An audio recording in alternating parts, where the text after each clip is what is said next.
Something big just happened in Canadian politics, and it could directly impact your mortgage rates and housing affordability. But barely anyone is connecting the dots. So let's break it down clearly, simply, and with heart. But before we dive in, I need to ask a favor. I'm looking for some support. So if you find this kind of clear, no fluff breakdown very helpful, I would really appreciate if you hit that like button. It's a small thing that helps this message reach more Canadians. I've built my business over the last 27 years on a by referral only basis. So honestly, creating this kind of content is outside of my comfort zone. But I'm doing it because more people deserve to understand what's really going on, how politics and policy and rates are all connected, and what it means for your mortgage, for your debt, or for your next financial move that you'd like to make. Let's call it my new higher purpose in my business. That's educating people on what no one else will do, mostly because they don't understand it themselves. Not all mortgage brokers are created equally, and most don't have the real kind of real life experience that I do. So if this helps, hit like please, subscribe down below, or share it with someone who you think needs to hear it. Okay, now you should know that the next Bank of Canada interest rate announcement is coming up on September 17th. It's a Wednesday, so mark your calendars. And this video, this is here to give you a reference point, a breakdown of the July monetary policy that nobody reads, so that when the September announcement comes, you and I have something to compare it to. So the last monetary policy, here's what the Bank of Canada said, and here's why it matters. So the July 30th decision, the Bank of Canada held its key rate at 2.75% for the third time in a row. But it wasn't the hold that mattered. It was the messaging that we should really pay attention to. So Governor Tiff Macklem said that this economy is uncharted territory because of the US tariffs and trade uncertainty. The bank didn't give us a single forecast like they usually do.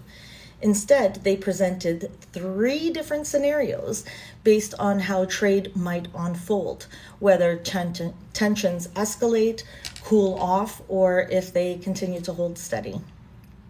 Okay, so the scenario planning is not predicting. There's a difference. That shift from forecasting to planning tells me that they're preparing for volatility.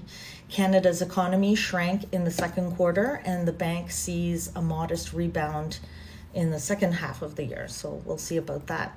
But inflation is still sticky. And while we hear about it being near 2%, that really doesn't, it's really actually hovering around 3%. And that's pretty much what's caught their attention. And so basically, Tiff Macklem's message has been proceed carefully. He made it clear that we're going to be taking our decisions one rate at a time. We're ready to respond to new information, but we won't let tariffs become long-term inflation, unquote.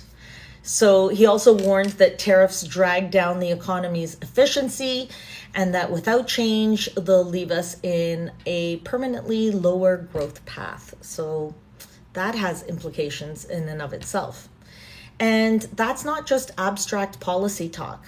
It affects jobs, investment, housing, and household budgets. So what do we have to look out for on the policy on September 17th? Well, let's treat this video as a baseline. In July, the bank said we're being cautious, we're data-driven, we're watching if inflation, especially core inflation, and we're being honest, we don't know what the trade environment is going to look like. So if the Bank of Canada sees core inflation cooling down or growth slowing sharply, then they might start talking about rate cuts. But if trade tensions stay high or inflation doesn't move, then they may hold longer than markets expect. So I hope this helps, and we'll see what happens September 17th. But if you feel more informed, Please let me know that by hitting the like button. I'd really appreciate it. I don't know why I get so nervous sometimes, even tongue twisted when I say all of that. As always, and what I've said so many times in other videos, if you have any questions, any concerns, I am happy to give you a free 15-minute no obligation consultation. And if you want to take a deeper dive, I will be more than happy to do a 1.5 hour consultation with you once you send me some documents and I know a little bit more about you.